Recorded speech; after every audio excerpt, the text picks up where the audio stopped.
di Al-Fakir akan bacakan terkait dengan pengobatan dengan yang disunahkan oleh baginda Nabi Muhammad SAW. Nah, di sini pertama kita awali terkait dengan sejarah ruqyah. Nah, ruqyah ini adalah sebuah pengobatan tertua di muka bumi. Bahkan jauh sebelum baginda Nabi Muhammad SAW itu pun ada, itu sudah ada. Ruqyah ini sudah sangat jauh ya, bahkan perilaku-perilaku jahiliyah di masa dulu atau kalau kita baca dalam Al-Qur'an ya, bagaimana Firaun dengan tentaranya para ahli sihir itu kan ya, itu dengan kekuatan sihirnya dan jampi-jampinya, atau bagaimana, perilaku kaum jahiliyah di masa baginda Rasulullah di bangsa Quraisy, itu mereka melakukan istilahnya ruqyah. Nah, nanti dijelaskan apa itu ruqyah ya. Pertama dalam sebuah riwayat sahih diberitakan An Auf ibnu Malik radhiyallahu anha qala kunna narki fil jahiliyah fakulna ya Rasulullah kaifa tazayadzalika faqala uridu ala rukukum la ba'sa biruqyah malam takun syirik rawahul Muslim ya. Dari sahabat Auf bin Malik radhiyallahu an dia berkata kepada baginda Rasulullah ya, "Ya Rasulullah, kami dahulu meruqyah di masa jahiliyah." Kemudian maka kami bertanya, "Ya Rasulullah, bagaimana menurut pendapatmu?" Kemudian Rasulullah menjawab, "Tunjukkan padaku ruqyah kalian. Tunjukkan padaku ruqyah kalian." Kemudian kemudian setelah ditunjukkan kepada Rasulullah, Rasul mengatakan, "Tidak mengapa, ruqyah," nanti sejarahnya apa itu ruqyah, "selama tidak mengandung kesyirikan," ya, selama tidak mengandung kesyirikan. Nah, ini pertama terkait dengan bahwa jauh sebelum, Rasulullah pun juga sudah ada yang namanya ruqyah. Kemudian, dari riwayat, Imam Muslim dan Jabir yang menceritakan tentang keluarga Amr bin Hazam yang datang kepada Nabi SAW yang meminta fatwa mengenai ruqyah, mereka berkata, "Ya Rasulullah, sesungguhnya kami memiliki suatu, ruqyah ya, yang biasa kami gunakan untuk meruqyah sengatan kalajengking." Jadi ada kebiasaan bangsa Arab dulu, bangsa Ajam itu ada kalau apalagi di eee, padang pasir ya, kalajengkingnya beda dengan kalajengking kita yang di Indonesia, itu, kalau disengat, sekali sengatan bisa sampai membawa nyawa ya. Nanti ada teknik, ruqyah sengatan kalajengking ya. Itu tentang bahwa mereka juga melakukan ruqyah jauh sebelum, Rasul itu ada. Kemudian ada seorang ahli ruqyah dari Bani Azad Sya'nu'ah di Yaman bernama Dimat Al-Azdi yang pernah pada satu waktu ruqyah itu Rasul sekitar 3 bulan lebih ya, itu seperti orang linglung. Jadi seperti, eee, lupa dengan, keluarganya ya saat di Mekah Mas ya. Kemudian, lupa dengan apa yang dilakukan bahkan, hampir seperti orang yang mohon maaf gangguan jiwa. Kemudian dia datang, mewakili orang kafir Quraisy karena Ajat Syuna ini sebagai orang yang terkenal meruqyah. Kemudian Dimat Al-Azdi ini bertemu dengan Nabi, dia berkata, "Hai Muhammad," ya, dia mengatakan, "Hai Muhammad, saya biasa mengobati sakit jiwa," katanya. Dan Allah menyembuh dan Allah itu Allah, versi mereka ya, Tuhan mereka, menyembuhkan siapa saja yang Dia kehendaki melalui tanganku. Apakah kamu bersedia aku obati ya? Jadi tadi tawaran orang kafir Quraisy mata itu untuk karena Rasulullah di saat itu sudah kita pahami masyhur tentang kena gangguan sihir ya. Kemudian dia mencoba untuk, tadi karena kena ini bukan berarti Rasulullah itu bisa diganggu jin ya, atau diganggu oleh setan dari kalangan jin. Ini sebagai tarbiyah, sebagai pelajaran kepada kita umatnya, bahwasanya ini adalah contoh bagaimana Rasulullah menghadapi saat diganggu dengan gangguan sihir, bagaimana sikap Rasulullah yang ini menjadi tuntunan kepada kita sebagai umatnya untuk mengikuti sampai, akhir zamannya. Nah, kemudian Nabi SAW tidak menanggapi, dengan mengucapkan itu atau tidak, kemudian, Rasulullah menanggapinya dengan ucapan seperti ini. Rasulullah bersabda, "Innal hamdalillah nahmadu wa nasta'inuhu wa man yahdihillahu fala mudhillalah wa man yudlil fala hadiyalah wa asyhadu an la ilaha illallah wahdahu la syarikalah wa anna Muhammadan abduhu wa rasuluh amma ba'd." Mungkin udah biasa kita dengar ya, ini pujian, kepada Allah. Rasulullah mengatakan dalam sabdanya, "Segala puji bagi Allah, kami memujinya Allah, meminta hanya kepadanya, barang siapa yang Allah beri petunjuk, maka tiada yang dapat menyesatkannya.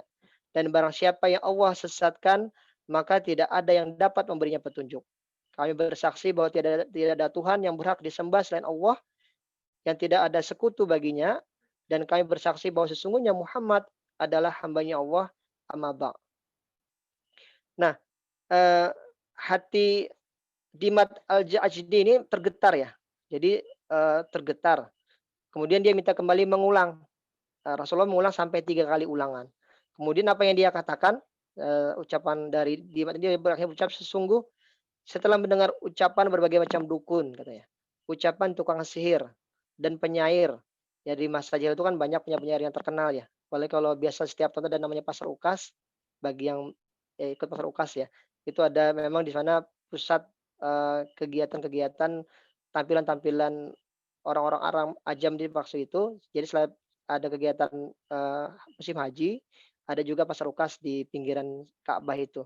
Yang di mana mereka biasanya beradu kekuatan, sebagai contoh Umar bin Khattab beradu kekuatan dengan gulat dan sebagainya, ada juga beradu dengan syair. Nah, Dimat ini tadi merasa sudah cukup banyak dia mendengar ucapan dukun, tukang sihir dan penyair, sampai tidak pernah mendengar ucapan tadi, "Sungguh untayan kalimatmu mencapai kedalaman lautan." Kemudian akhirnya dia masuk Islam. Nah, ini sudah subhanallah, Allah luar biasa ya, Rasulullah mencontohkan pada saat ditimpa seperti itu, Rasulullah, tidak malah meminta pertolongan kepada makhluk, tapi malah memuji kepada Allah Subhanahu wa taala.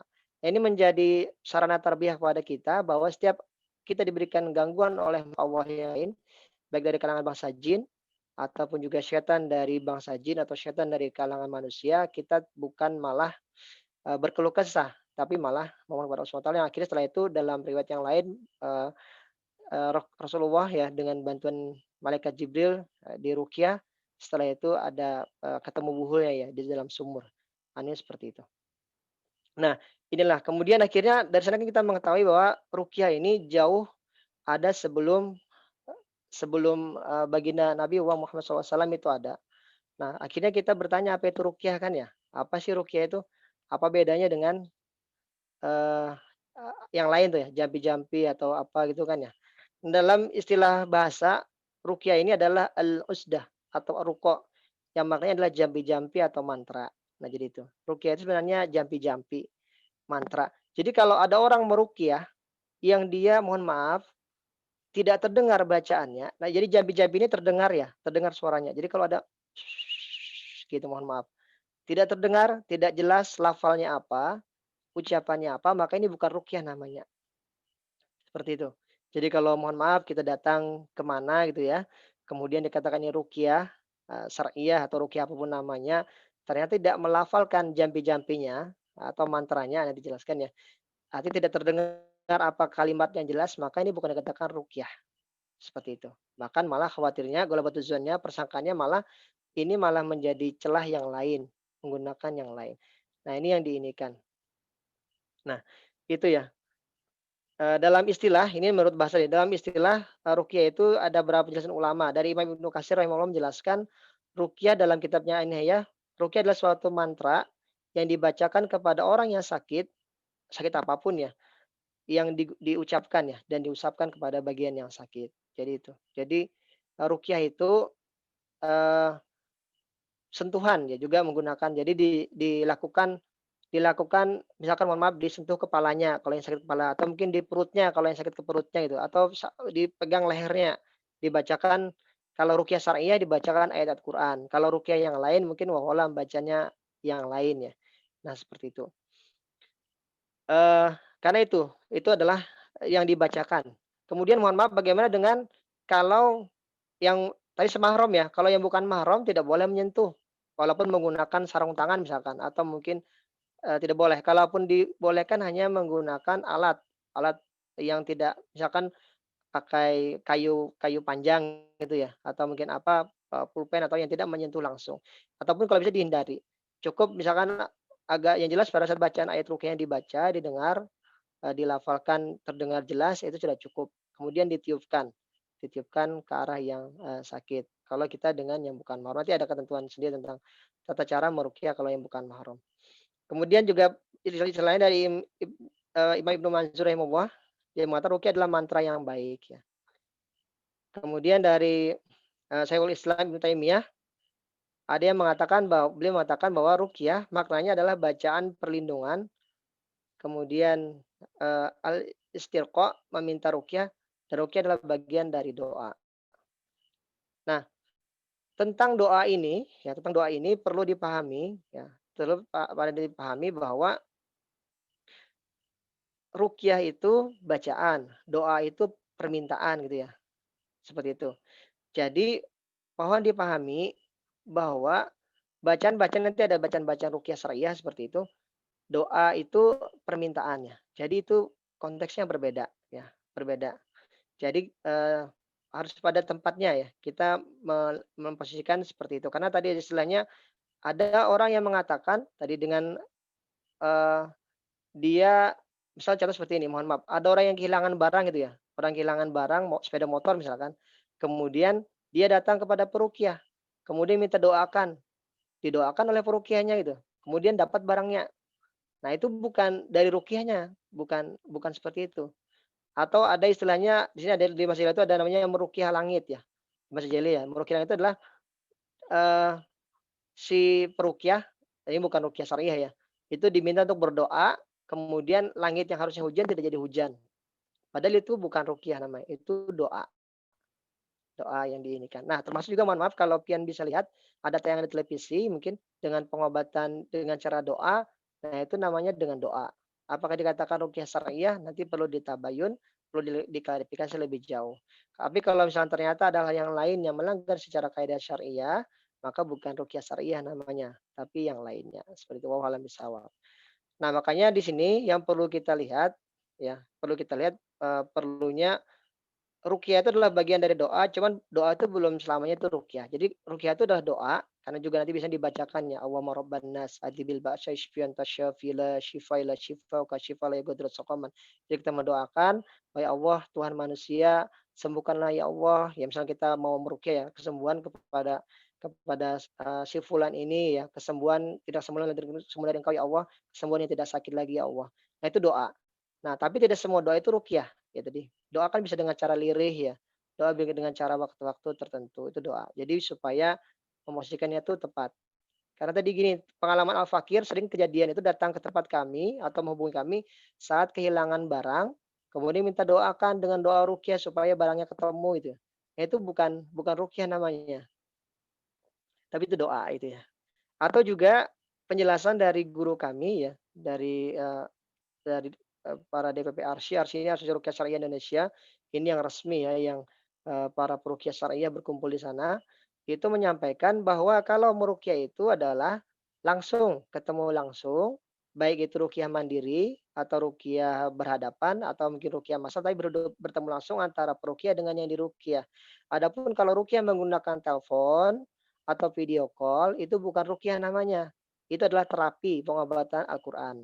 Nah, itu perlu diposisikan supaya apa? Supaya kita tergambar ini ruqyah itu ada ketentuan-ketentuan yang ditetapkannya. Adapun tadi kalau misalnya menggunakan telepon atau video call, peruqyahnya di kota mana, yang diruqyah di kota mana itu ya. Via telepon itu bukan ruqyah syariah, tapi pengobatan Al-Qur'an dan itu sudah disepakati semua oleh para peroki ya, para peruqyah Nusantara soal seperti itu. Nah, jadi, kembali ke sini, dalam secara istilah, ruqyah adalah suatu yang diniatkan dari suatu doa untuk memohonkan kesembuhan ya, kesembuhan atau kebaikan suatu hal. Makanya itu dia supaya kita, paham ya, supaya kita paham bahwa, eee, ada hal tertentu yang perlu kita kita inikan. Dari Syekh Al-Albani rahimahullah mengatakan ruqyah adalah suatu yang dibacakan dari suatu doa yang bersumber dari Al-Quran dan sunnah Rasul untuk memohon kesembuhan. Karena tadi ruqyah ini adalah bagian dari pengobatan Al-Quran, Quranic healing ya. Maka yang namanya dalam bagian pengobatan, maka fungsinya adalah untuk kesembuhan. Kami misalkan atau para peruqyah, mereka membantu dengan sedikit ilmu kami untuk mengobati, adapun kesembuhan itu mutlak haknya Allah Subhanahu wa taala. Jadi jangan terkadang kita itu menggantungkan apapun itu kepada peruqyah. Padahal peruqyah itu hanya membantu mengobati dengan sedikit ilmu mereka, sedangkan kesembuhan itu mutlak milik Allah Subhanahu wa taala. Supaya kita ini ya. Nah, seperti itu, yang perlu juga kita kita, pahami ya terkait dengan, apa itu ruqyah, kemudian kemudian, definisi ruqyahnya, nah kemudian tentang hukum, tentang ruqyah itu sendiri tadi supaya kita jelas tergambar, apa itu ruqyah ya, ruqyah syar'iyyah. Nah ruqyah sebagaimana dipahami ya, dipahami bahwa Rasulullah itu membolehkan, ya bahkan sunnah tadi bagaimana hadis tadi bahwa tampakkanlah ruqyah kalian tidak apa meruqyah selama tidak mengandung unsur kesyirikan. Nah, jadi artinya dalam hal ini, dalam pendapat, dalam kitab Fathul Bari Ibnu Hajar Al-Asqalani menjadikan ruqyah ini pada 5 hal ya, 5 hal yang perlu kita pahami. Supaya tadi dari hadis Rasulullah tadi ya, hadis Rasulullah dari Imam Muslim tadi yang bahwa Rasulullah mengatakan tidak mengapa melakukan ruqyah selama tidak mengandung kesyirikan, akhirnya dapat disimpulkan 5 hal. Pertama, ruqyah, dari bacaan mantra-mantra itu ya, lafal-lafal yang terdengar jelas menggunakan kalamullah, Asmaul Husna ya, itu jadi menggunakan Al-Qur'an atau mungkin Asmaul Husna, sifat-sifat Allah, maka hukumnya boleh ya, boleh bahkan dianjurkan menggunakan kalamullah.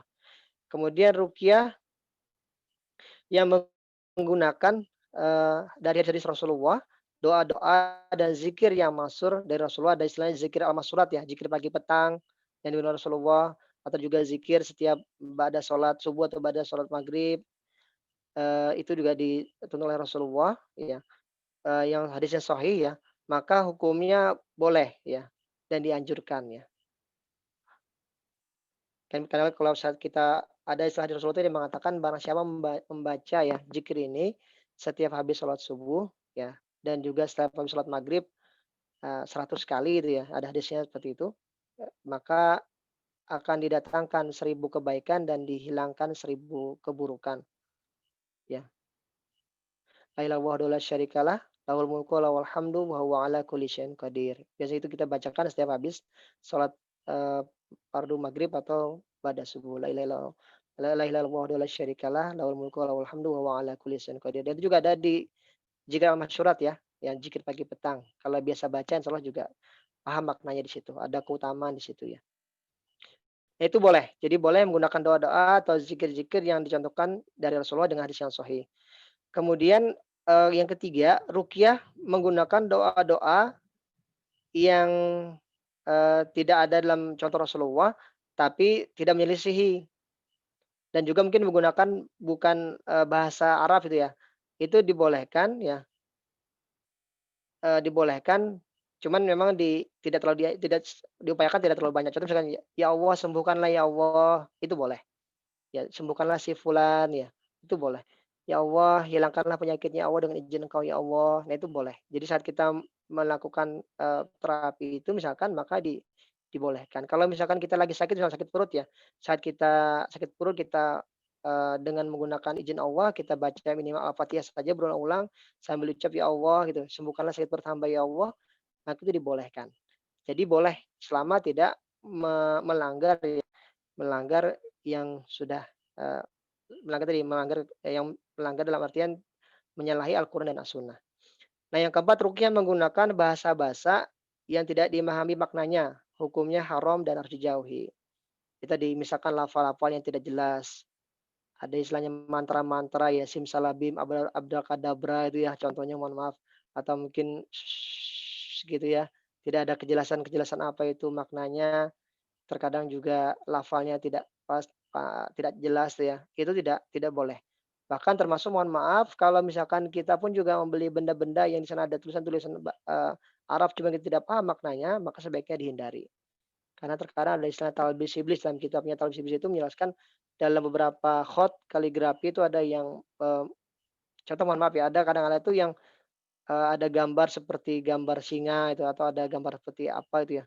Yang ada khot tulisan Arab cuman nggak jelas maknanya itu diharamkan dan dihindari.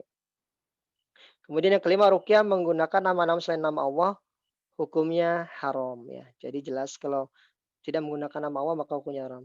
Maka akhirnya dari sinilah jumhur ulama bersepakat, ruqyah, ruqyah tadi ya, ruqyah yang tadi ya, ruqyah-ruqyah yang selama itu dia memenuhi kriteria 3 syarat sebelumnya, menggunakan kalamullah, Asmaul Husna dan sifat-sifat Allah yang Maha Tinggi, eee kemudian menggunakan bahasa Arab atau bahasa Al-Qur'an atau bahasa yang dipahami maknanya, kemudian tidak menjadikan ruqyah ya, itu berefek dengan sendirinya melainkan atas izin Allah Subhanahu wa taala, maka itu dikatakan ruqyah syar'iyyah, seperti itu.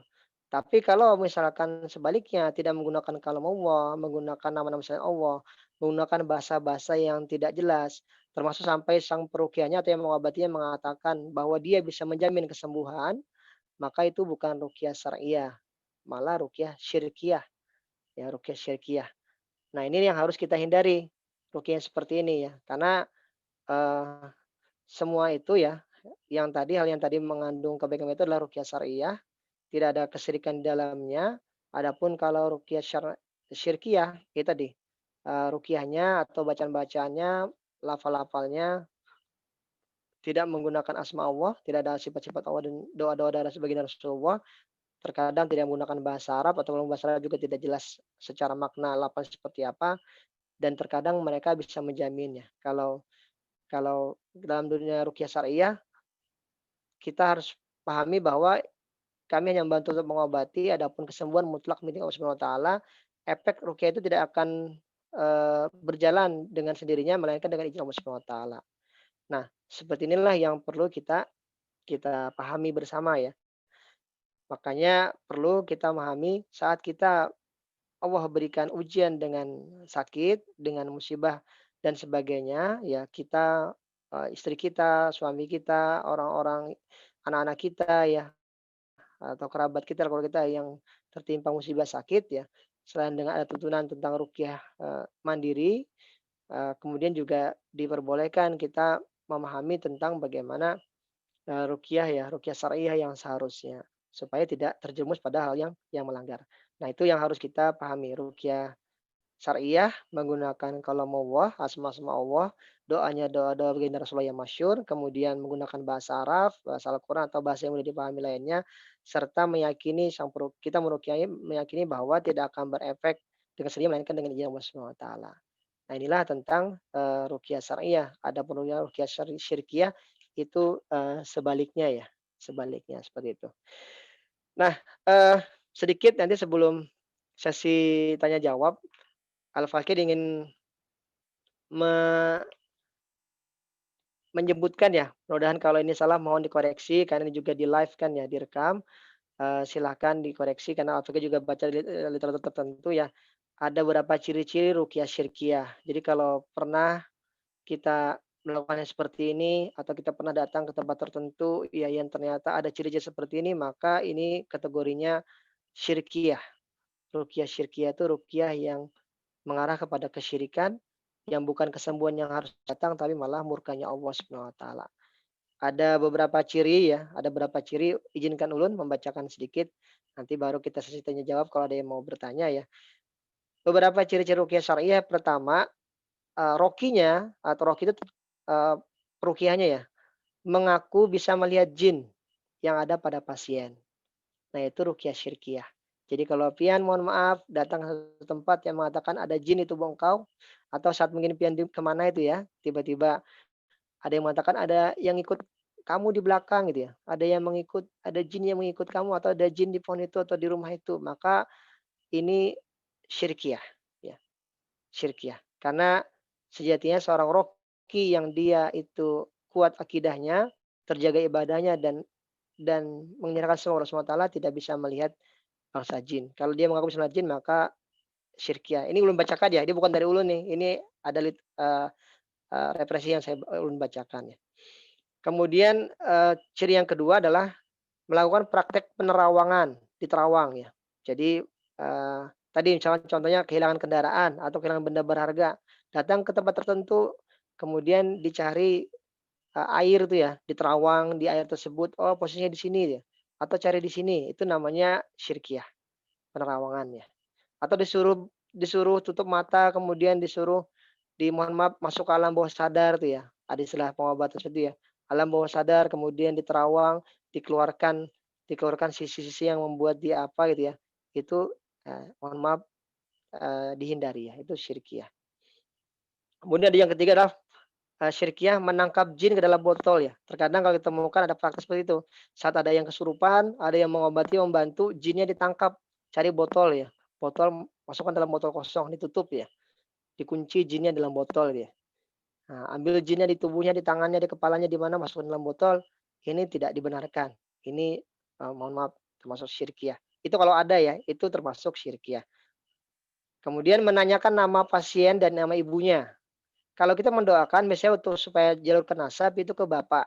Tapi kalau menamakan misalkan Ahmad Junaidi bin siapa itu supaya jelas jalur nasabnya untuk doanya.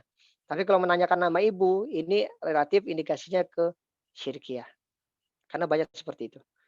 Kemudian mengadakan praktek mediumisasi medium. Jadi ada contoh seperti ini. Ada orang yang misalkan kehilangan anaknya atau ada orang yang kehilangan terana lagi ya. Mohon maaf ada yang nakal tuh ya, anaknya dihilangkan, dimasukkan ke dimensi lain. Kemudian menggunakan orang pintar tadi. Kemudian dia orang pintarnya mohon maaf mungkin seperti kesurupan, nanti dia berbicara sebagai mediumnya, sebagai orang yang menjadi penengah menyampaikan anaknya berada di alam sebelah gitu, atau anaknya ada di mana seperti itu. Nah itu syirkiyah. Jadi orang yang membantu seperti itu, ruqyahnya syirkiyah. Yang keenam, ini yang kemarin sempat ramai, mengobati dengan cara menggunakan telur, telur ya. Telur ini diusapkan di tubuh, tiba-tiba dipecah telurnya ada keluar apa gitu. Padahal telur, misalkan telurnya telur di rumah, kemudian, mencabut penyakitnya dari telur itu di bagian yang sakit diusapkan, nanti dipecah ada keluar apa. Atau telurnya dirajah kemudian suruh memakan telurnya itu. Nah ini mohon maaf, tidak sesuai tuntunan syariat. Kemudian juga yang berikutnya, ruqyah syirkiyah adalah membekali, marki ini adalah pasien ya, orang yang, beruqyah dengan jimat-jimat ya, yang diklaim menggunakan kekuatan magic ya, seperti Al-Quran kecil, mohon maaf sekali lagi mohon maaf, bagian seperti ini tidak dibenarkan. Al-Quran itu kalamullah, Al-Quran adalah pedoman kehidupan yang Al-Quran sejatinya itu dibaca. Dibaca, dipahami maknanya, kalau bisa dihafalkan, kemudian diamalkan dalam kehidupan dan dijadikan pedoman kehidupan, itu Al-Quran. Bukan dijadikan ditulis kecil-kecil, ada yang sekecil ini ya, kalau pernah tulis kecil-kecil ini, kemudian disimpan, disuruh simpan dalam kamar, suruh disimpan dalam tas ya, sebagai penjagaan. Nah, itu nggak benar. Al-Quran ada Qur'an ini ya kalau dilepas, yang logika sederhana nggak bisa dibaca kan ya. Kan Al-Quran itu kan kalau besar masih bisa dibaca. Kalau kecil ya, itu tidak bisa. Nah ini indikasi seperti itu, mohon maaf. Keris-keris ya, paku, kemudian raja-raja disuruh membawa, eee eee, disimpan, penjagaan dan sebagainya, ini syirkiyah. Kita menggunakan logika sederhana sajalah. Kalau misalkan itu bisa menjaga kita ya, itu kan ya kan tidak mungkin. Mereka saja misalkan mohon maaf, kertas misalkan ya yang dirajah di sana, kalau misalkan memang bisa memberikan perlindungan, dia pun kalau tinggal dibakar kan terbakar ya. Mana bisa dia bisa membantu, membantu penjaga kita seperti itu. Kalau mau penjagaan misal rumah kan ya tinggal pasang CCTV itu kan ya, atau mungkin kita cari security pengawalan ya bisa saja. Itu kan lebih logis. Karena Al-Quran ini dan juga Sunnah itu adalah logis, bisa diterima oleh akal kita secara sehat. Tetapi yang tidak logis ya itu suatu hal yang mengandung pada kadar kesyirikan. Kemudian yang berikutnya, bagi yang mungkin pernah ke tempat kami ke rumah sehat ya, ada yang, terapi itu yang tempat prakteknya tersendiri, kada boleh ada yang masuk ke dalam ruangannya gitu. Nah, kalau ke tempat kami boleh silakan mau ke ruang tamu, ke ruang mana klinik kami itu ya, kemana pun boleh selama minta izin kan ya, kalau di luar ruang pribadi. Ada tempat praktek terapis itu yang tidak boleh dimasuki, ada kamar khusus ya. Al-Fakir pernah nemuin seperti itu di salah satu kota, eee, beliau tidak mau dimasuki kamarnya gitu. Nah ini yang tidak dibenarkan, padahal banyak orang datang ke beliau, minta pengobatan ya, dengan bentuk air dan sebagainya, itu masuk dalam kamarnya kemudian nanti keluar dan tidak boleh ada yang masuk, siapa pun nggak boleh ada yang masuk. Ini mengarah kepada syirkiyah karena tidak terbuka. Padahal Al-Quran tadi jelaskan ya, semuanya terbuka yang seperti itu. Kemudian ada larang-larangan, misalkan contoh pasien tidak boleh menyentuh air dalam beberapa waktu. Kan nggak logis ya, kita kalau wudhu perlu nyentuh air ya, tidak boleh nyentuh air. Tidak boleh ke dokter, tidak boleh berobat, beli obat apapun nggak boleh, ini nggak boleh. Kalau namanya pengobatan ruqyah syar'iyyah itu bersinergi dengan pengobatan kedokteran. Dan terakhir, awal tahun kemarin sebelum pandemi kita daurah langsung dengan Syekh Abu Barok Yasin Al-Ma'ani dari Yordania. Beliau menyampaikan sinergi antara pengobatan medis, pengobatan psikis, dan pengobatan kedokteran. Di sana sekitar 200-an orang para peruqyah dengan dokter spesialis dan juga para, terapis Tibun Nabawi ya. Kita ketemuan di sana selama kurang lebih 1 minggu. Itu mensinergikan antara pengobatan kedokteran dengan pengobatan Al-Quran seperti ini. Dan itu insyaallah semuanya matching ya. Jadi kalau misalnya kita sakit kepala misalkan ya, kalau mau diruqyah silakan, tapi juga jangan lupa beli obat sakit kepala ya, atau mungkin kalau mau dengan diterapi bekam ya, itu sekalian karena juga termasuk sunnah Rasulullah, itu diperbolehkan. Jadi jangan sampai kalau ada pengobatan yang menyatakan tidak boleh, tidak boleh ini, tidak boleh itu, dipantang ini ya, selama itu sesuatu yang mubah yang boleh silahkan. Kecuali tadi tidak boleh makan yang haram, yang nggak boleh. Kalau misalnya tadi tidak boleh nyentuh air, tidak boleh datang ke dokter manapun, tidak boleh berobat ke manapun, tidak boleh. Al-Fakir selama ini dengan hampir 10 tahun ya, kita dalam pengobatan Nabawi ini selalu menyarankan kepada pasien kami, orang yang berobat ke tempat kami, silakan biar bersinergi dengan rumah sakit, silakan datang ke dokter, silakan cek kepada dokter spesialis lebih dalam supaya lebih paham ya, ketemu penyakit medisnya dan juga kita bantu dengan pengobatan Al-Qur'annya. Hanya seperti itu. Jadi kalau ada yang seperti itu dilarang-larang maka ini indikasinya adalah pengobatan syirkiyah. Kemudian juga, eee, ruqyah ya, ruqyah dengan, yang meruqyah yang bukan mahram tapi berdua-duaan. Ini nggak benar, ini arahnya syirkiyah.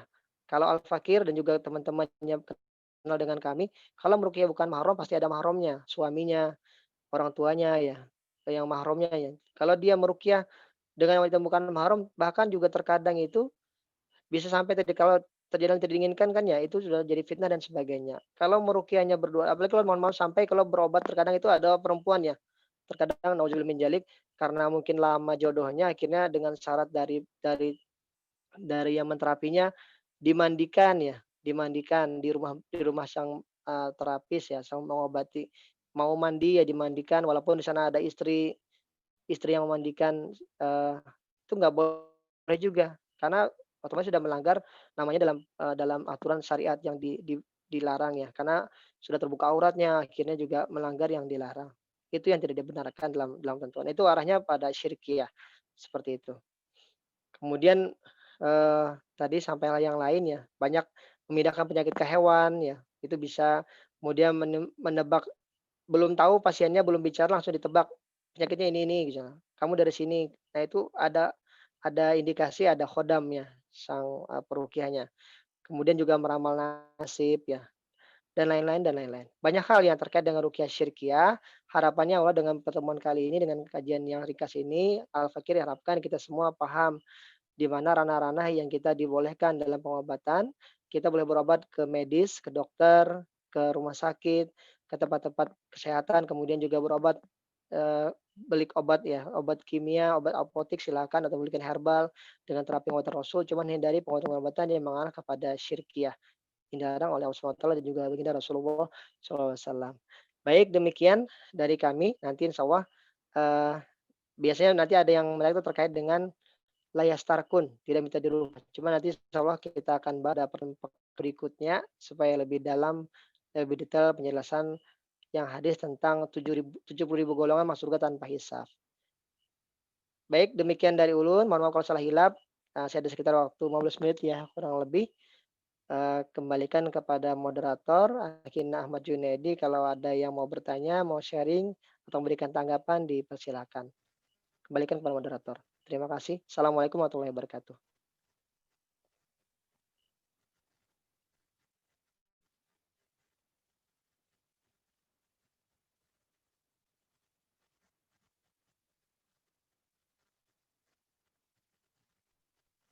Suara Ahina Junaidi tidak terdengar.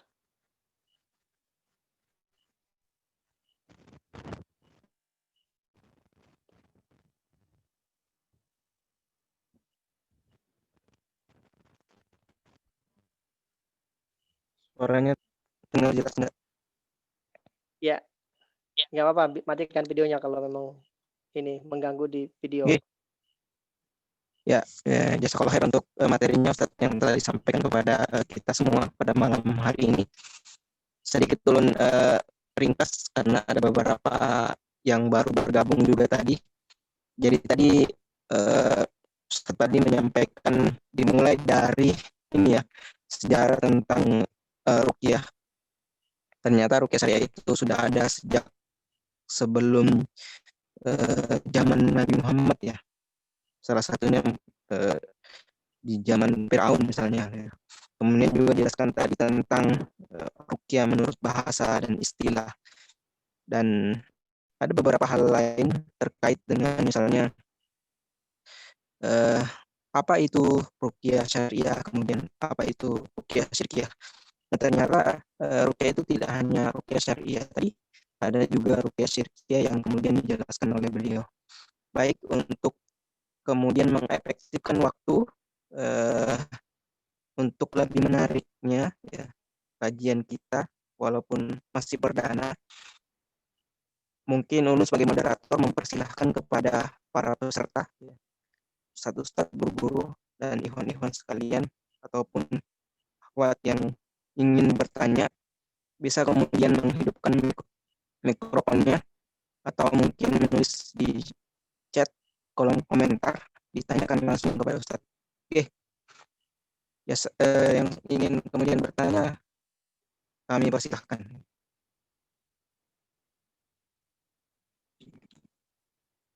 Saya ingin bertanya, Kak.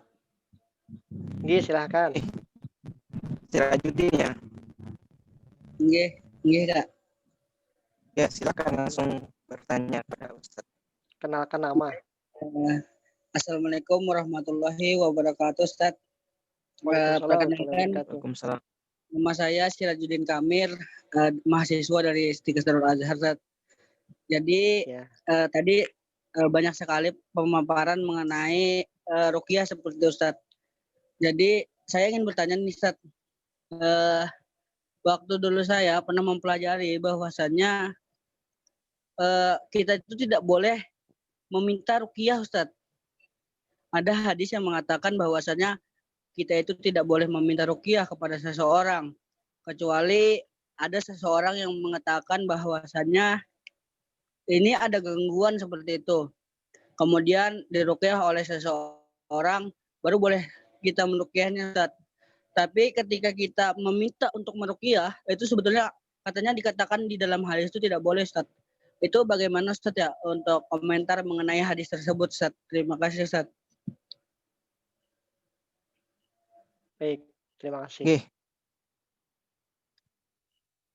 Ulangi Ustaz ya, terkait dengan pertanyaan dari Sirajuddin. Beliau menanyakan tentang ternyata ada hadis yang mengatakan bahwa tidak boleh meminta diruqyah secara langsung, kecuali mungkin disarankan oleh seseorang baru itu diperbolehkan. Nah, itu bagaimana kemudian penjelasannya? Tafadhol, mungkin bisa dijelaskan. Baik, langsung ya. Bismillahirrahmanirrahim. Jazakallahu khairan untuk pertanyaan dari Ahina Sirajuddin tadi. Ya, tadi sebenarnya sudah disinggung sedikit tentang makna la yastarkun, tidak minta diruqyah ya. Ada penjelasan dari baginda Rasulullah SAW. Rasulullah mengatakan ada 70.000 golongan ya masuk surga yang mereka adalah orang-orang yang tidak minta diruqyah, la yastarkun, tidak pula minta diobati dengan kei. Kei ini sedotan api panas bagi para pembekam. Di sini ada guru Hina Muhammad Idrus ya. Beliau salah satu owner dalam pemilik Gria Sehat Ar-Rozak di Kabupaten Banjar, juga termasuk guru kami. Beberapa guru kami yang lain juga ada di sini ya. Mohon berikan masukan kalau ada yang salah dalam penjelasan ini. Dan juga Rasulullah mengatakan tidak pula bertatayur. Apa ini tatayur? Adalah mengundi nasib dengan menggunakan burung ya. Di masa jahiliyah itu ada pengundian nasib. Nasib ini baik atau buruk dari terbangnya burung. Kalau burungnya dilepaskan terbang ke kanan, maknanya baik, ke kiri maknanya buruk, ke depan ada maknanya, ke belakang ada maknanya, itu ada tatayur.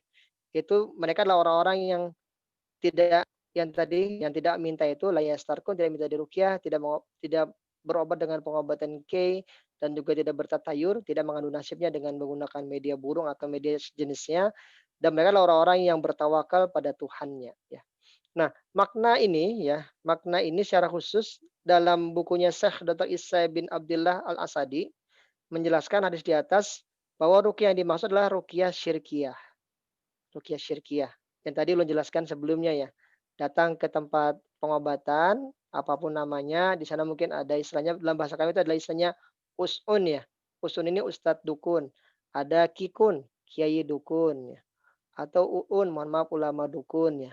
Jadi dengan label ulama, dengan label kiai, dengan label tuan guru, mohon maaf ternyata mereka mencontohkan tadi praktek-praktek syirkiyah, memberikan jimat, memberikan jampi-jampi, kemudian mohon maaf tadi bisa menerawang, ya bisa melihat jin dalam tubuh kita atau tubuh yang kita obati, kemudian hal yang melanggar syariat lainnya, ini tadi syirkiyah. Datang ke tempat seperti itu yang termasuk tadi kita yang menghindari pengobatan seperti itu ya, maka kategorinya dibolehkan. Kalau kita berobat karena juga baginda Nabi Muhammad SAW itu mencontohkan juga dicontoh ruqyah syar'iyyah oleh malaikat Jibril alaihissalam atau juga bagaimana Rasulullah tadi mengobati para sahabat-sahabat yang sakit dengan bacaan Al-Qur'an dan juga doa-doa dari baginda Rasulullah.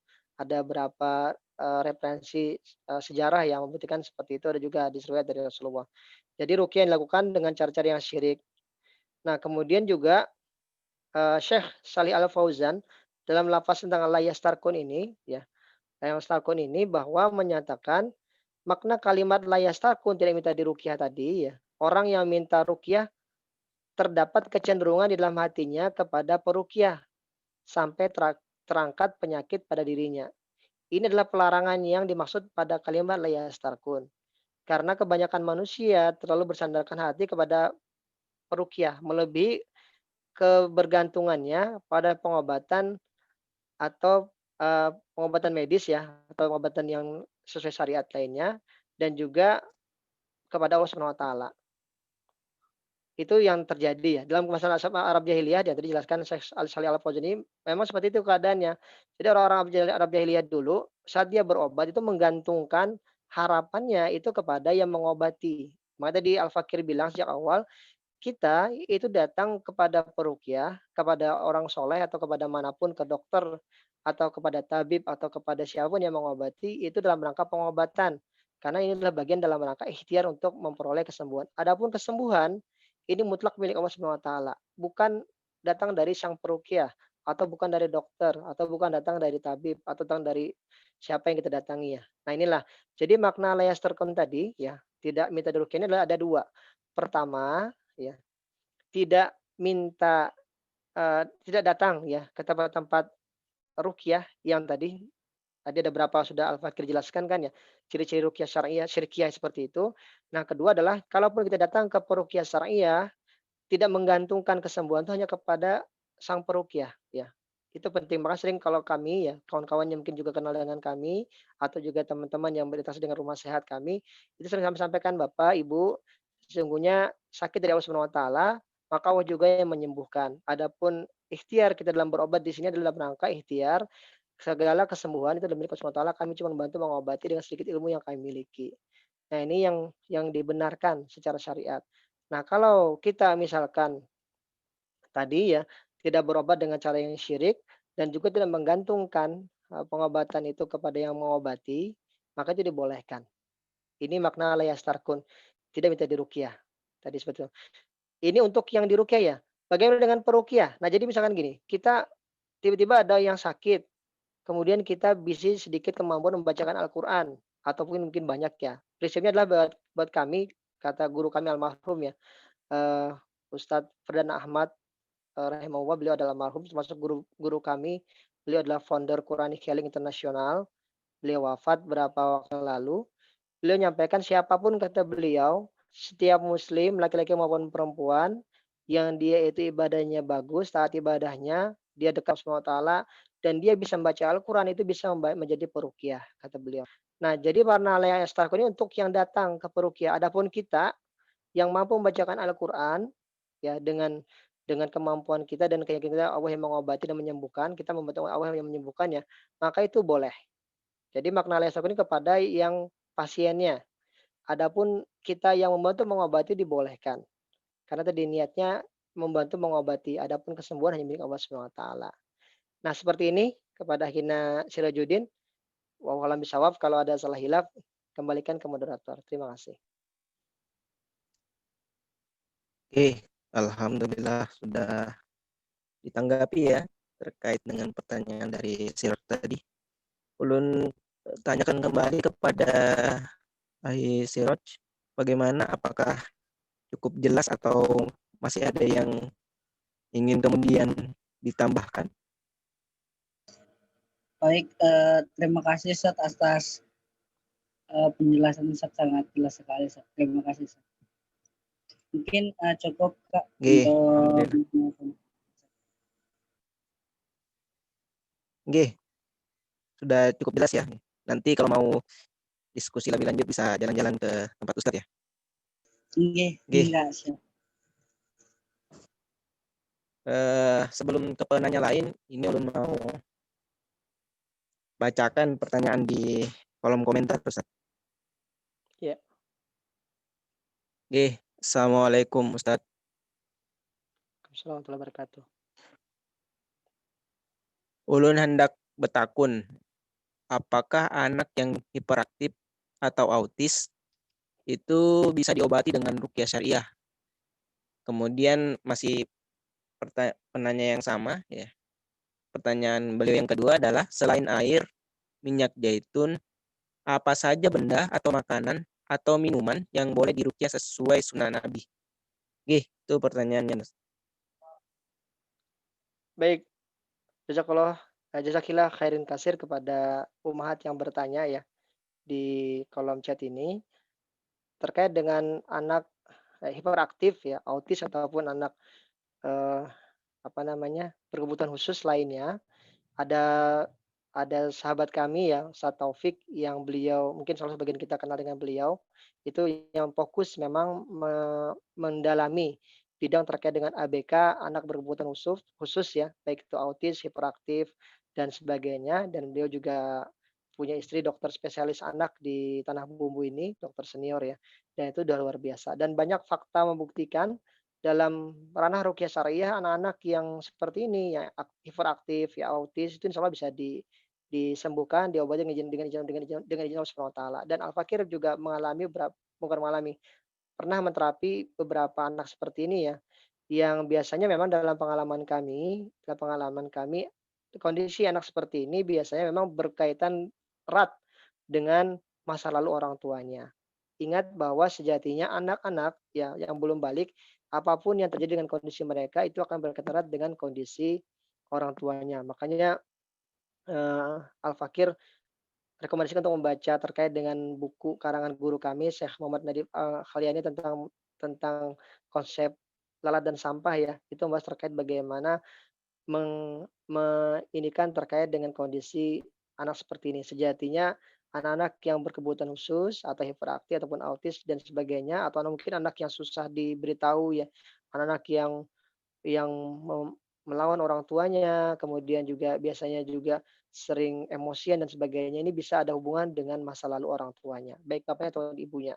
Nah, ini yang perlu digali lebih dalam ya, digali lebih dalam kemudian ditaubati setiap hal yang menjadi dosa masa lalu, kemudian berislah dan itu baru diruqyah. Nah, sesi itulah yang insya Allah akan bisa efektif. Dan tadi sahabat kami ini satu topik pengalaman sekali dengan kondisi seperti ini. Jadi insya Allah dalam fakta kita membantu ya dalam perjalanan waktu bisa dengan ruqyah syariah. Cuman ini agak agak lebih khusus ya karena hubungannya biasanya itu bukan cuma dengan si anak, tapi juga dengan orang tuanya, bapaknya atau ibunya. Sama-sama harus memahami dan harus menggali lebih dalam, mencari titik buhul aktif dalam jiwa-jiwa mereka ya. Mencari di mana kunci kenapa jadi anaknya bisa seperti ini. Kalau kita insya Allah yang punya anak-anak yang bagus ya, alhamdulillah misalkan kemudian anak yang mudah diberitahu, sholatnya juga tidak ada masalah, ngaji juga alhamdulillah, mungkin juga penghafal Quran, biasanya juga asal muasal dari mereka pun, keluarga mereka pun juga dari asal muasal yang bagus. Bahkan istilahnya kalau istilah guru-guru kami ya, kalau sejak awal kita mulai menikah, kemudian sampai berumah tangga, itu dilakukan dengan tuntunan Al-Quran dan Sunnah, maka akan menghasilkan ya atau melahirkan generasi keturunan yang juga khair ummah, generasi-generasi yang terbaik. Insya Allah seperti itu juga kunci dari karena autis misalkan ya atau ABK ini adalah termasuk dengan penyakit dalam kondisi anak-anak itu karena sifat penyakitnya ya bahkan penyakit kejiwaan pun juga bisa diobati dengan ruqyah syariah ya. Maka insya Allah itu bisa. Kalau ditanyakan bisa diobati tidak? Jawabannya bisa ya. Kemudian yang kedua terkait dengan tadi ya yang boleh diruqyah selain air, minyak zaitun, benda makanan, minuman yang boleh diruqyah, apapun itu boleh selama tidak bukan benda-benda yang diharamkan, benda-benda yang najis ya, benda-benda yang dilarang ya, seperti itu. Jadi setiap apapun boleh. Jadi istilahnya ada istilahnya meruqyah benda padat. Jadi air itu ya, itu benda padat. Kemudian yang herbal bersunah, zaitun, kurma, madu, ya, habatus sauda, itu adalah sesuatu yang sangat disarankan untuk diruqyah. Kemudian juga apalagi kalau saat kita menyiapkan makanan, minuman di rumah kita itu ya, maka biasakanlah dengan diruqyah ya. Karena di ruqyah ini kan bacakan saja Al-Qur'an di itu dan itu dibolehkan ya, dibolehkan. Tadi selama yang diruqyah adalah makanan ataupun benda-benda yang tidak diharamkan, tidak najis ya, dan tidak tidak apa namanya, tidak benda-benda yang memang dibolehkan sesuai tuntunan syariat. Nah, itu yang diinikan. Bahkan Al-Fakir pun juga mencontohkan ya, menyiapkan dengan anak-anak itu membiasakan membacakan ruqyah kepada benda-benda yang atau minuman yang mereka minum ya, karena itu seperti itu. Dan insya Allah prinsip tadi ya, ruqyah ini sebenarnya pengobatan yang paling murah, tapi paling luar biasa ya. Ada sahabat itu yang meruqyah kepala suku ya, yang kalau kita dalam riwayat Rasulullah itu yang meruqyah kepala suku yang sangat kalajengking, yang dengan bacaan Al-Fatihah berulang-ulang itu bisa sembuh dengan izin Allah Subhanahu wa taala. Ya tadi karena keyakinannya kepada bacaan Al-Qur'an, bacaan Al-Fatihah. Berulang-ulang seperti itu. Atau kalau mau dilindungi dari godaan iblis, syaitan dari kalangan jin dan juga syaitan manusia atau juga kalangan jin itu sendiri, itu cukup baca ayat Al-Mu'awwidzatain, ayat perlindungan, baca Al-Ikhlas, Al-Falaq dan Quran surah An-Nas. Itu jadi ayat penjagaan. Dan itu sudah masyhur ya. Seperti itu. Atau kalau misalkan kita ingin apa namanya? Terhindar dari segala mara bahaya, dari gangguan makhluk Allah dari bangsa jin, iblis dan syaitan dari kalangan jin, maka cukup bacakan ayat kursi ya. Ayat kursi itu udah luar biasa. Nah, inilah juga yang menjadi landasan kita bahwa barang siapa yang ingin ya mengazamkan untuk ruqyah syar'iyyah ini sebagai wasilah dalam pengobatan dalam kehidupan kita di rumah tangga, yang paling sederhana tadi, jadi istilah guru kami tidak cukup bacakan 4 surah 1 ayat. Surah Al-Fatihah, ayat kursi, kemudian 3 ayat terakhir dalam Al-Qur'an. Quran surah An-Nas, Al-Falaq, Al-Ikhlas, Al-Falaq dan An-Nas. Itu sudah menjadi ayat ruqyah yang sungguh luar biasa. Dan itu sudah ada penjelasan-penjelasan dalam hadis-hadis Rasulullah dan juga seperti itu ya. Nah, di sini tanggapannya ya jadi semua benda itu boleh selama tadi tidak boleh meruqyah misalkan babi ya, karena itu diharamkan. Khamr tidak boleh diruqyah, karena itu jelas-jelas barang yang haram dan najis otomatis. Kotoran tidak boleh seperti itu diinikan. Makanya kalau makan minuman yang halal dan thayyib dipersilakan, malah sangat dianjurkan. Herbal itu udah luar biasa herbal itu efektif ya. Kurma ajwa atau mungkin madu saat diminum biasa udah luar biasa khasiatnya, apalagi kalau tambah dengan bacaan Al-Qur'an. Itu menambah khasiatnya ya. Kalau kita pernah teliti ya penelitian dalam di Jepang itu ya tentang teori heksagonal, penelitian di Jepang menyatakan air yang didengarkan musik-musik keras, maka partikel airnya tuh hancur ya. Kemudian saat dia diberikan musik-musik klasik, instrumen klasik, maka dia tenang ya, bening, kristalnya tenang. Saat dia dibacakan ayat Quran, maka menjadi kristal-kristal yang berbentuk keemasan. Lebih bagus partikel airnya dan bagus untuk diminum. Makanya kenapa air Zam-Zam ini walaupun tidak dibacakan ayat-ayat ruqyah ya, itu sudah luar biasa. Ada penelitiannya, Al-Fakir pernah baca jurnalnya tentang khasiat air Zam-Zam itu cukup bacakan bismillah pun ya, itu udah luar biasa. Bahkan ada contoh terang bahwa air Zam-Zam ini tergantung dari niat peminumnya ya. Jadi kalau minum air Zam-Zam, niatnya apa, maka Allah dengan izin Allah ya itu akan dikabulkan. Dan itu sungguh luar biasa karena air Zam-Zam ini sejatinya dia 24 jam ya diperdengarkan asmanya Allah di sana di Mekah Al-Mukarramah. Wallahu shawab, itu mungkin tanggapannya. Kembalikan ke moderator Akhina Junaidi. Oke, jazakallah khair atas jawabannya Ustaz. Jadi ternyata anak autis atau hiperaktif itu tadi insya Allah bisa disembuhkan ya dengan ruqyah syariah, selain daripada pengalaman-pengalaman beliau di lapangan meruqyah anak autis. Nah, adapun yang lebih mendalami tadi ya Ustadz Taufik, beliau mendalami tentang ini ya. Mungkin bisa nanti sharing-sharing dengan beliau atau dengan istrinya. Kemudian yang kedua tadi ya, selain air minyak itu apa saja benda yang boleh diruqyah? Ternyata boleh saja selama kemudian itu halalan thayyiban, untuk kemudian dijadikan sebagai wasilah ya untuk proses penyembuhan. Oke, masih ada waktu beberapa menit untuk kemudian mengefektifkan waktu kita. Mungkin dari peserta yang lain masih ada yang kemudian ingin bertanya. Ini ada yang angkat tangan. Silakan dibuka mikrofonnya kalau ingin bertanya. Oke, ulun persilakan bagi yang ingin bertanya. Waalaikumsalam. Assalamualaikum warahmatullahi wabarakatuh. Saya ingin bertanya,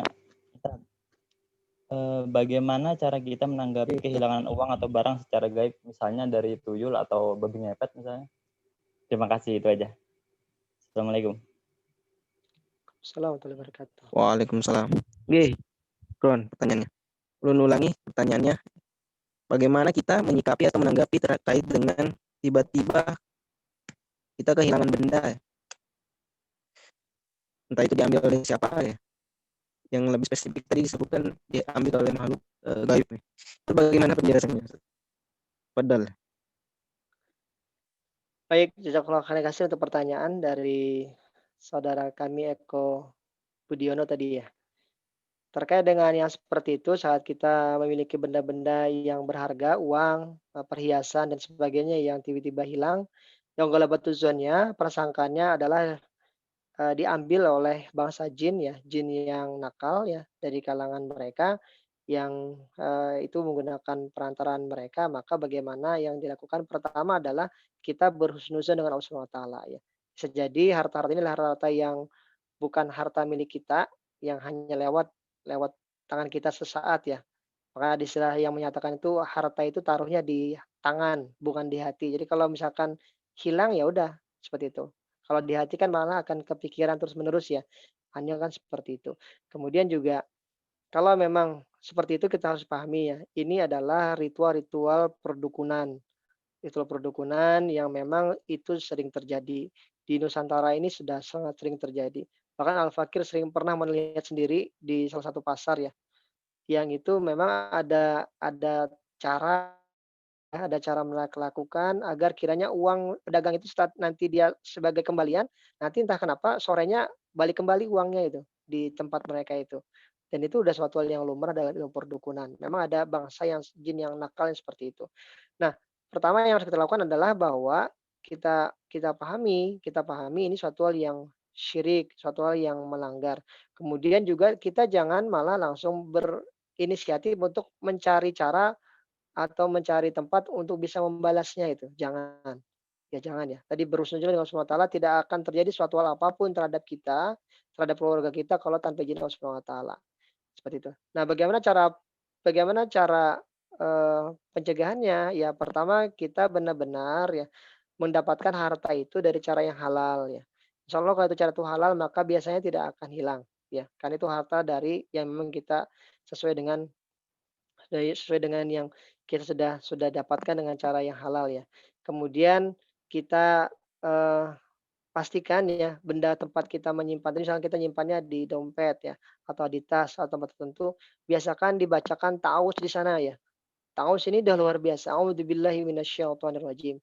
Aku berlindung kepada Allah dari godaan syaitan yang terkutuk. Apapun termasuk kita ya, kan ada sahabatnya pada Rasulullah, "Ya Rasulullah," gitu kan ya, "tidak adil ya Rasulullah," ya. Karena apa ya, kenapa kata Rasulullah? Karena, eee, tidak ada tadi, jin itu bisa melihat kita ya Rasulullah, sedangkan kita tidak bisa melihat mereka. Kemudian kata Rasulullah, "Apakah engkau ingin ku beritahu ya cara agar jin tidak bisa melihat kalian?" "Apa itu ya Rasulullah?" "Cukup ucapan kalimat ta'awudz, a'udzubillahi minasyaitonirrajim." Kalau itu kita ucapkan, kemudian kita tiupkan di benda di uang kita ya atau di, eee, benda berharga kita, maka insya Allah itu akan terjaga, akan terlindungi ya, karena tidak akan terlihat oleh mereka. Setiap kita yang baca ta'awudz ya, makanya saat kita mungkin mohon maaf masuk ke toilet ya, itu kan ada tuntunan baca ta'awudz, a'udzubillahi minasyaitonirrajim, terus baca doa ya, Allahumma inni a'udzubika minal khubuthi wal khaba'its. Ya Allah, aku berlindung kepada Engau dari godaan setan laki dan juga setan perempuan. Itu dalam rangka tadi kita berlindung, kita sudah tidak terlihat, kemudian kita berlindung kepada Allah Subhanahu wa taala dari gangguan setan yang seperti itu yang ada di toilet. Nah, ini artinya kita terlindungi, kita terhijab oleh mereka. Jadi kita tidak bisa melihat mereka dan mereka juga tidak bisa melihat kita. Itu sama dengan benda-benda yang kita miliki. Selama kita rutin lakukan taus kepada benda-benda yang kita miliki ya, dawamkan itu maka insya Allah akan terlindungi. Karena sejatinya pengalaman al-fakir ya, uang-uang yang hilang ya, harta-harta yang hilang seperti itu biasanya memang harta-harta yang didapatkan dengan cara yang tidak halal, kemudian juga tidak dilindungi dengan kalimat-kalimat asma Allah. Kalau itu dilakukan insya Allah tidak akan terjadi seperti itu. Atau yang lebih praktis ya, kalau misalnya itu dapat dan tidak akan terpakai, ya udah, misalkan bukan berarti menyarankan ya, silakan ditabung ya, tabung di bank syariah, ya jangan bank konvensional nanti ada riba kan ya. Tabung di bank syariah kemudian udah kita kita sesuai keperluan kita gunakan. Karena tidak ada juga istilah konsumer kan ya, kan dilarang kita menumpuk-numpuk harta. Kecuali untuk keperluan yang jelas. Kita mengumpulkan harta untuk mungkin persiapan untuk berangkat haji ya, atau mungkin membuat keperluan, sekolah anak gitu ya, atau mungkin keperluan rumah tangga yang lain itu dibolehkan. Tapi kalau menumpuk-numpuk harta, itu yang dilarang. Seperti itu, tanggapannya. Kalau ingin lebih jelas bisa kita diskusi lebih jauh nanti kalau hal seperti itu. Wallahu a'lam kembalikan kepada moderator. Oke, syukron atas tanggapannya terkait dengan pertanyaan tadi. Mungkin ulun tanyakan kembali kepada penanya, Bapak Eko ya tadi. Ya. Sudah cukup jelas? Insya Allah. Oke. Mungkin nanti bisa diskusi lagi ya, mungkin di lain waktu ya, terkait dengan yang lain mungkin. Ulun beri kesempatan lagi kepada yang lain. Ini masih ada waktu beberapa menit nih. Mungkin ada yang kemudian ingin bertanya tadi tapi belum ada kesempatan.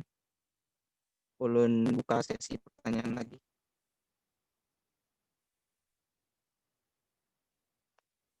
Kalau kemudian tidak ada yang ingin bertanya, maka kajian perdana untuk malam ini dicukupkan. Ulun tunggu responnya bagi yang ingin kemudian bertanya.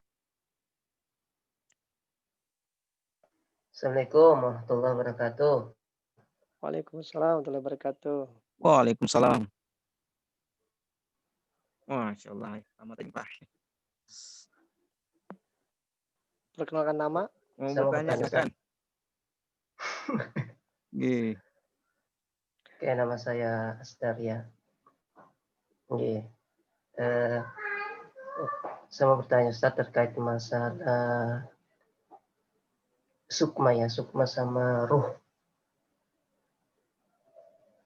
Apakah beda atau bagaimana Ustaz? Itu aja Ustaz.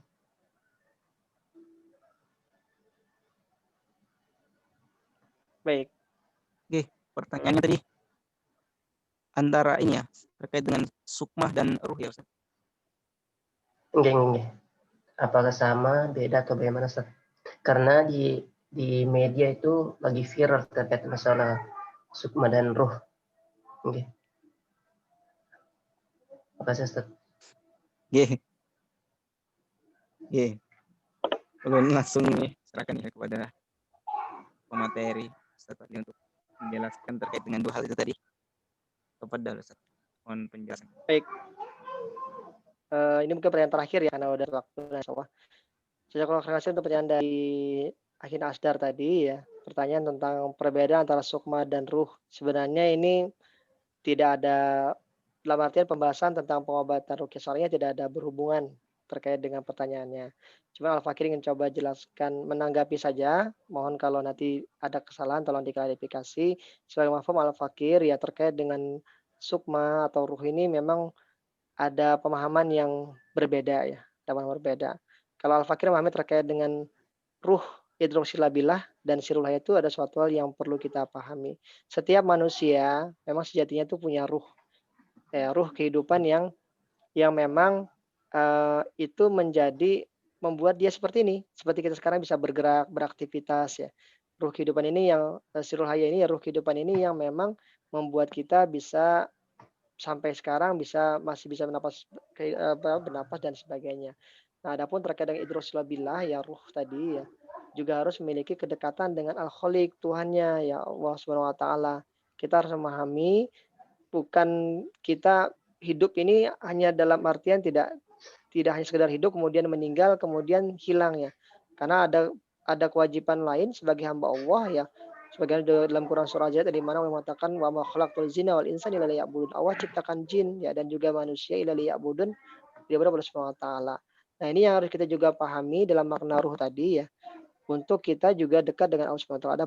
Adapun sukma ya. Sukma ini terkadang identik dengan suatu hal yang lain ya. Suatu hal yang lain. Maka tadi juga dalam ada istilahnya nanti ada ulun khawatir menjelaskan karena pemahaman kami yang terbatas ya, karena tadi ada istilah nanti terkait dengan prana ya. Kalau kawan-kawan yang belajar ilmu Reiki itu juga ada tentang juga nanti ilmu tenaga dalam, yaitu ada pembahasan tersendiri tentang seperti itu. Yang satu hal yang pasti kita Allah berikan ruh kehidupan ini ya, ruh kehidupan ini Allah berikan jadikanlah ruh kehidupan kita ini adalah dalam rangka kita memiliki kedekatan Allah Subhanahu wa taala ya seperti itu. Adapun perkara sukma ataupun istilahnya itu suatu hal yang perlu dibahas lebih dalam dan penjelasannya mungkin pada orang yang berkompetensi di bidangnya ya supaya tidak menyalahi. Satu hal yang pasti kalau misalkan kerana ruqyah syar'iyyah pada saat ada istilahnya memasukkan sukma dalam tubuh ya atau ada istilahnya memasukkan unsur-unsur tertentu ke dalam tubuh ya seperti tenaga dalam ya atau dari ilmu Reiki itu kan memasukkan energi-energi gelombang kehidupan ke dalam tubuh dan manfaatnya untuk kepentingan pengobatan dan sebagainya, maka itu terlarang. Itu terlarang karena suatu hal yang tidak dibenarkan karena indikasinya adalah malah mengarah kepada masukan khodam jin tertentu dalam tubuh seseorang. Nah, ini yang akan menjadi malah ranahnya ke arah syirkiyah. Nah, seperti itu. Cuma tadi lebih dalam karena tadi istilah nasdar viral ya. Ini perlu diperjelas lebih dalam. Satu hal yang pasti kita Allah berikan ruh kehidupan, optimalkan untuk kita dekat dengan Allah, ya kita senantiasa terjaga iman kita dengan Allah Subhanahu wa taala dan yakinlah kalau kita itu terjaga dengan Allah Subhanahu wa taala dan kita jadikan Al-Qur'an dan As-Sunnah sebagai sumber kehidupan dalam kehidupan kita dalam sebagai pedoman kehidupan kita maka akan kita dijaga dari apapun ya, termasuk dari gangguan-gangguan bangsa jin dan sejenisnya. Wallahualam bishawab, mungkin ini sekali penutup ya. Al-Fakir mohon maaf kalau ada salah khilaf dalam penyampaian, kalau ada kekeliruan dan sebagainya karena kami juga adalah manusia malah banyak salah dan khilaf. Insyaallah kita akan sambung lagi pada pertemuan pekan berikutnya dengan tema yang lain dan tetap dengan tema ruqyah syariah dan nanti insyaallah juga akan kita makin hidupkan dengan berbagai kajian-kajian ilmiah yang lainnya. Demikian mohon maaf salah khilaf. Sampaikan kepada moderator. Dari dulu terima kasih. Assalamualaikum warahmatullahi wabarakatuh. Waalaikumsalam warahmatullahi wabarakatuh. Oke, jazakallahu khairan jasa kepada Ustaz tadi yang telah menyampaikan terkait dengan ruqyah syariah. Sebelum menutup untuk penanya terakhir tadi Ustaz Hasdar, mungkin ada sudah gambaran ya terkait dengan pertanyaan antum. Namun akan ada pengkajian lebih dalam terkait dengan hal tersebut. Baik ya, karena waktu sudah hampir menunjukkan pukul 10 malam. Ada lebih 20 partisipan ya yang bergabung pada malam hari ini di kajian perdana kita. Mungkin untuk kajian-kajian selanjutnya bisa lebih banyak yang berhadir.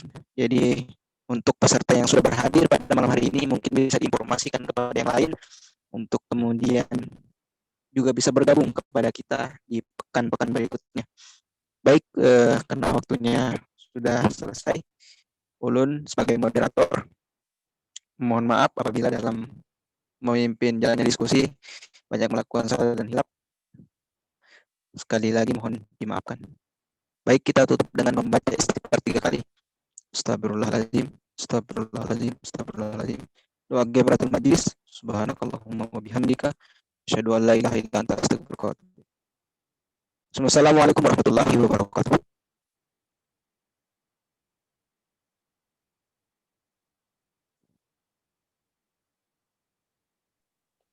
Belum pamit ya, berelaan. Assalamualaikum warahmatullahi wabarakatuh.